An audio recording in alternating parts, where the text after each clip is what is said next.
10 years later, by Alexandre Dumas. Chapter 11. Night. Concord returned to its place amidst the tents. English and French rivaled each other in their devotion and courteous attention to the illustrious travellers.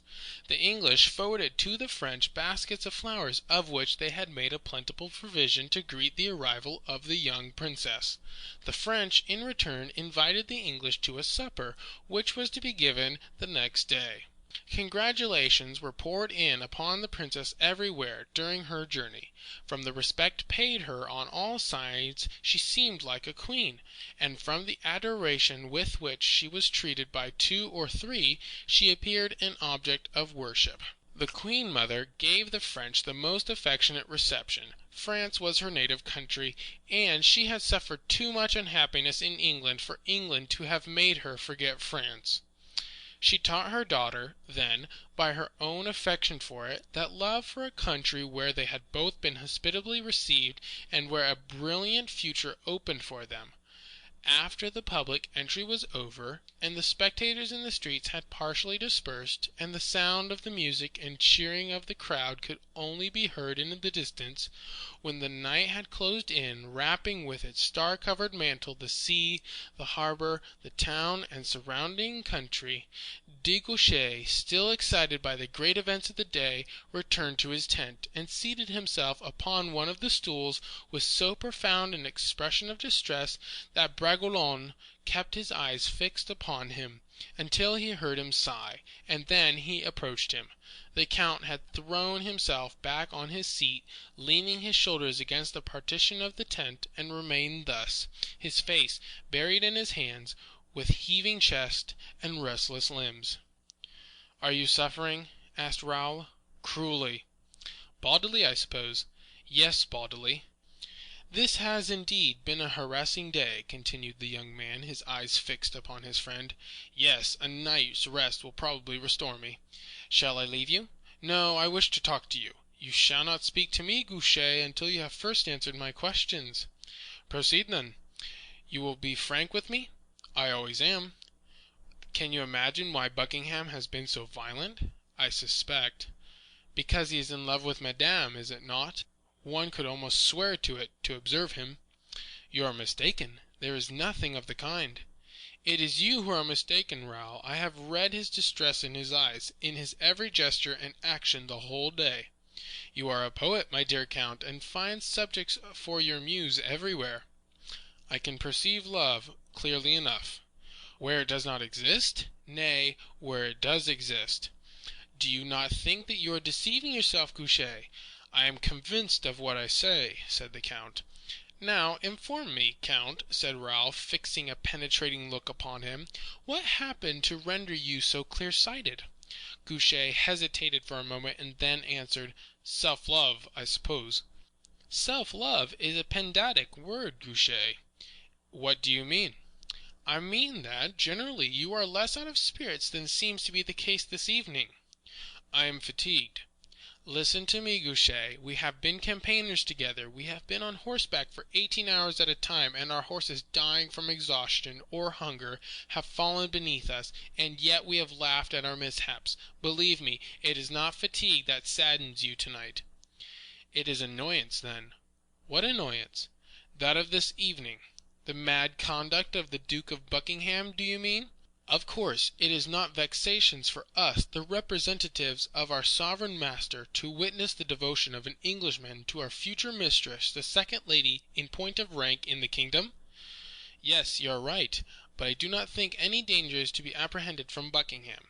"No, still he is intrusive. Did he not, on his arrival here, almost succeed in creating a disturbance between the English and ourselves, and, had it not been for you, for your admirable presence, for your singular decision of character, swords would have been drawn in the very streets of the town?" "You observe, however, that he has changed his tactics." "Yes, certainly, but this is the very thing that amazes me so much. You spoke to him in a low tone of voice. What did you say to him? You think he loves her. You admit that such a passion does not give way readily. He does not love her, then?" De Guiche pronounced the latter with so marked an expression that Raoul raised his head. The noble character of the young man's countenance expressed a displeasure which could easily be read. "What I said to him, Count," replied Raoul, "I will repeat to you. Listen to me. I said, you are regarding with wistful feelings and most injurious desire the sister of your prince, her to whom you are not affianced, who can never be anything to you. You are outraging those who, like yourselves, have come to seek a young lady to escort her to her husband." "You spoke to him in that manner?" said Gouche, coloring. "In those very terms. I even added more. How would you regard us, I said, if you were to perceive among us a man mad enough, disloyal enough, to entertain other than sentiments of the most perfect respect for a princess who is the destined wife of our master?" These words were so applicable to De Guiche that he turned pale, and, overcome by a sudden agitation, was barely able to stretch out one hand mechanically towards Raoul, as he covered his eyes and face with the other. "But," continued Raoul, not interrupted by this movement of his friend, "heaven be praised, the French, who are pronounced to be thoughtless and indiscreet, reckless even, are capable of bringing a calm and sound judgment to bear on matters of such high importance." I added even more, for I said, "Learn, my lord, that we gentlemen of France devote ourselves to our sovereigns by sacrificing them our affections, as well as our fortune and our lives. And whenever it may be chance to happen that the tempter suggests one of those vile thoughts that set the heart on fire, we extinguish the flame, even if it has been done by shedding our blood for the purpose. Thus it is that the honor of three is saved, our country, our masters, and our own. It is thus that we act, your grace. It is thus that every man of honor ought to act. In this manner, my dear Gouche," continued Bragelonne, "I addressed the Duke of Buckingham. He admitted I was right, and resigned himself unresistingly to my arguments." De Guiche, who had hitherto sat leaning forward while Raoul was speaking, drew himself up, his eyes glancing proudly. He seized Raoul's hand. His face, which had been as cold as ice, seemed on fire. "You spoke magnificently," he said, in a half-choked voice. "You are indeed a friend, Raoul. But now, I entreat you, leave me to myself." "Do you wish it?" "Yes, I need repose. Many things have agitated me today, both in mind and body. When you return tomorrow, I shall no longer be the same man." "I leave you, then," said Raoul, as he withdrew. The Count advanced a step towards his friend and pressed him warmly in his arms. But in this friendly pressure Raoul could detect the nervous agitation of a great internal conflict.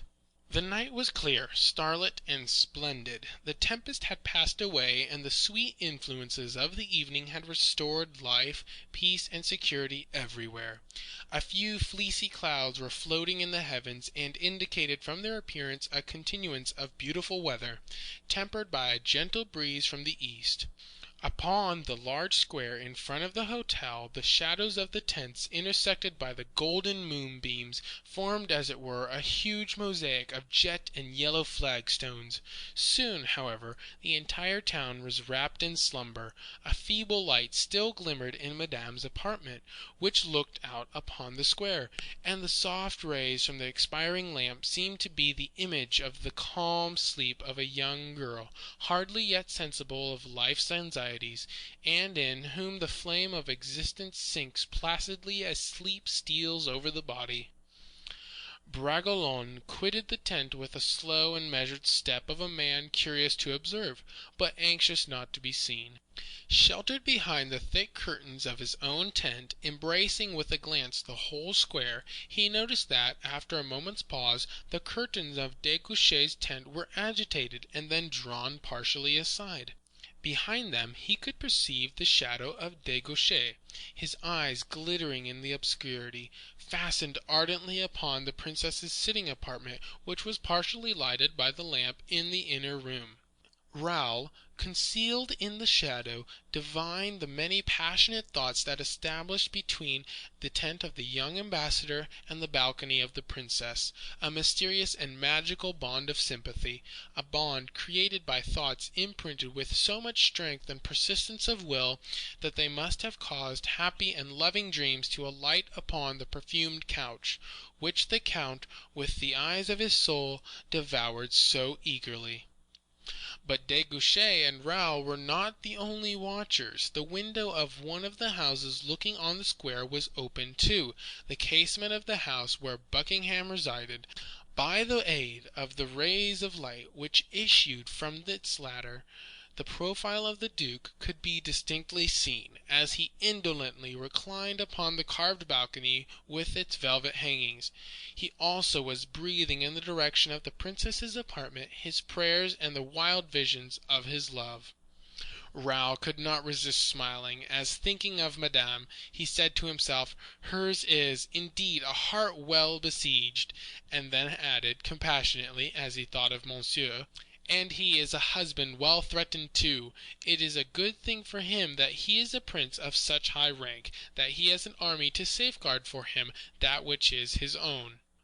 Bragelonne watched for some time the conduct of the two lovers, listened to the loud and uncivil slumbers of Manicamp, who snored as imperiously as though he was wearing his blue and gold instead of his violet suit. Then he turned towards the night breeze, which bore towards him, he seemed to think, the distant song of the nightingale, and after having laid in due provision of the melancholy another nocturnal melody, he retired to rest, thinking, with regard to his own love affair, that perhaps four or even a larger number of eyes, quite as ardent as those of De Guiche and Buckingham, were coveting his own idol in the château at Blois. And Mademoiselle de Montalais is by no means a very conscientious garrison, he said to himself, sighing aloud. Chapter 11.